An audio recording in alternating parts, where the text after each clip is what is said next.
How do, and welcome back. Well, I'm just going to give you a quick update on how my brews are going on. I've got a Vorsteiner. I've got another brew here. This is going to be the control. Because don't forget, the Vorsteiner I'm brewing with Nova Lager yeast, but outside its preferred temperature range, which is 10 to 18 degrees. I'm brewing at 22 degrees, like an ale, indoors. This is the control. This is I think it was called the Ultimate Brewery Classic German Pilsner. This has been brewing outdoors at about 15 degrees.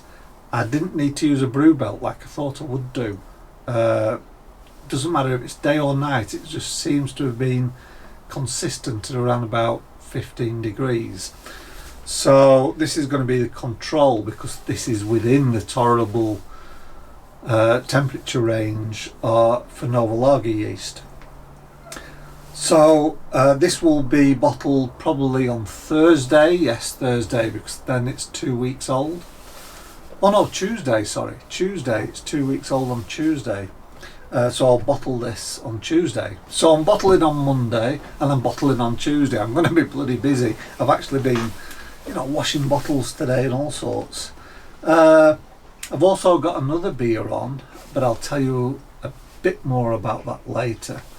That's just a 12 litre batch I've got going on. That will be bottled, I think, on Thursday. That's my Thursday beer. And yeah, in a week or two's time I'll be reviewing all of these beers, and I'll talk more about that third one then. As for this control, I'm not too sure about it. It's fermented fine. It's just I've poured a bit off in a little glass here. It is really, really pale. This is a one can kit, I suppose you could call it. Came in one of those plastic breeze tubs. I just used dextrose as the added fermentables, and that, I don't know if you can see on camera, I mean there's hardly any colour to it at all. It is really, really pale. It's like a really light straw colour. At the moment it's still a bit cloudy. I'm going to put some finings in this.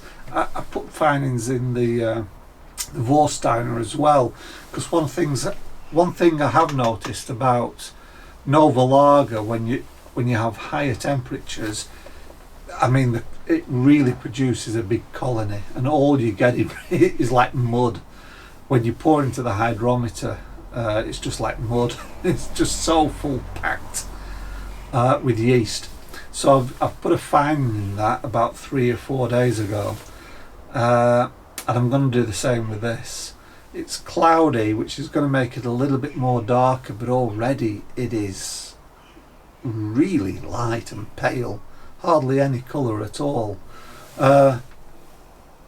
Aroma wise, you're getting that hop, and this was using hop oils, don't forget, so you are getting a really nice hop, noble hop aroma from it. You're not getting any malt character at all, which is not surprising given the look of it.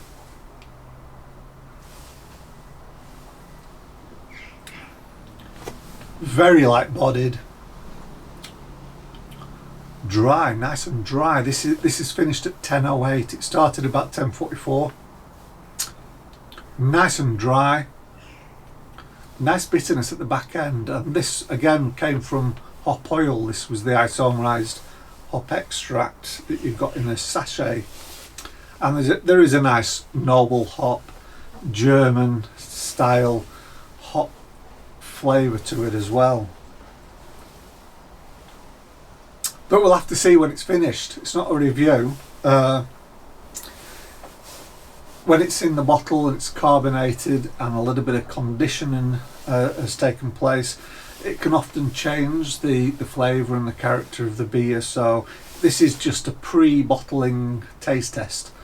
Very, very light, very, very pale. I should have really used perhaps a malt rather than the dextrose. It literally was a kit and kilo job.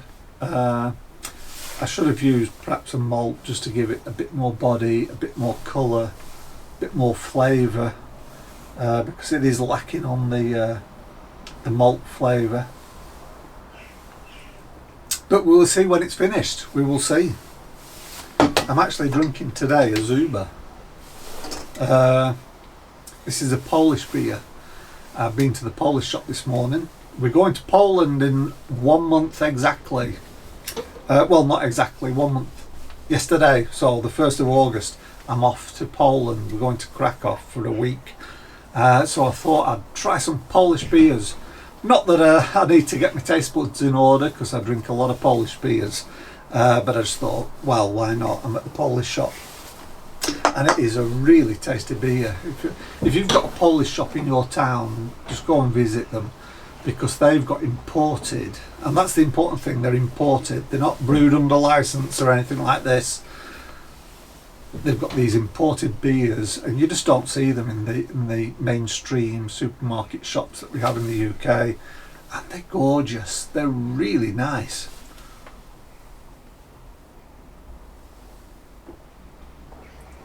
Oh, that's a really nice beer, 6%, but you can't taste it.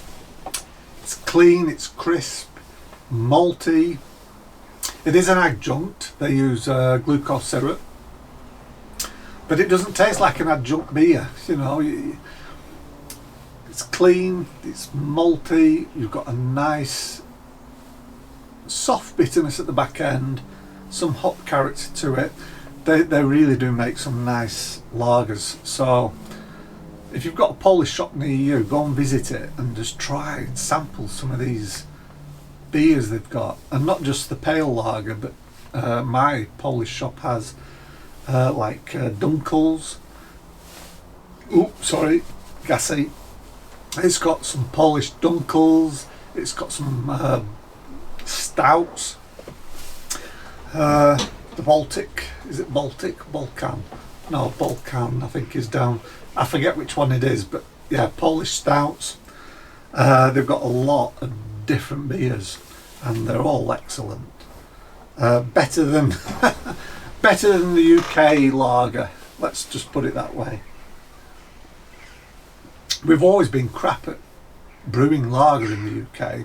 The first, I don't know if you know, the first UK lager was brewed in 1835. There was a couple of brewers, young brewers from, well, the Spartan Brewery in Munich, and also a brewery in Vienna, and they both came to the UK. Well, they were going through brewery. It was like the Grand Tour in that day and age, you know. It was like the Grand Tour of Europe, that brewers would visit other breweries and learn. And in those days, Britain was really, you know, leading the way in brewing technology. We had steam-powered breweries. Imagine that. Whereas they didn't on the continent. This was like cutting-edge technology. We also had what's called indirect kilning, where we could produce pale malts, and they couldn't do that on the continent. They had to learn that from the British. So these two guys, these two brewers, they came to Britain, and they went to Edinburgh, and they had some yeast with them, some lager yeast, and they brewed the first lager in Britain at a brewery in Edinburgh in 1835. Unfortunately, the Scottish brewer, couldn't keep the yeast alive, and so he was never able to reproduce it, and so it was just the one batch. Because we're crap at this thing, we're crap at lagers.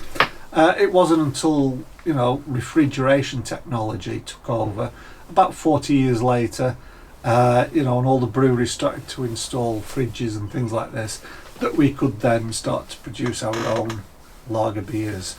I was reading recently, I think it was in the 1870 there was only actually 5 pubs in London that was selling lager, and there was only a handful of breweries at the turn of the century that was actually brewing lager. So we don't have a long history of brewing lagers in the UK, and that's probably why they're all shit, to put it bluntly.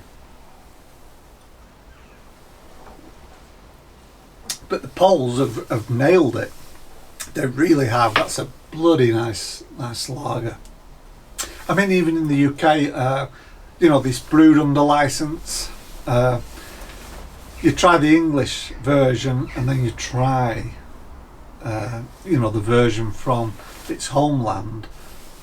Completely different, really. I don't know why we just crap at brewing lagers. Right, I'm going to enjoy this, and I've got a few more bottles to wash. So I'm bottling today. Oh no, sorry, tomorrow, Monday. That's 40 bottles, sorry. It's a full batch. I've got 40 bottles to clean for Tuesday, and then I've got 20 bottles to clean for Thursday. So 100 bottles. I'm busy. Okay, cheers. Have a great day, and I'll see you in the next video. Bye bye for now.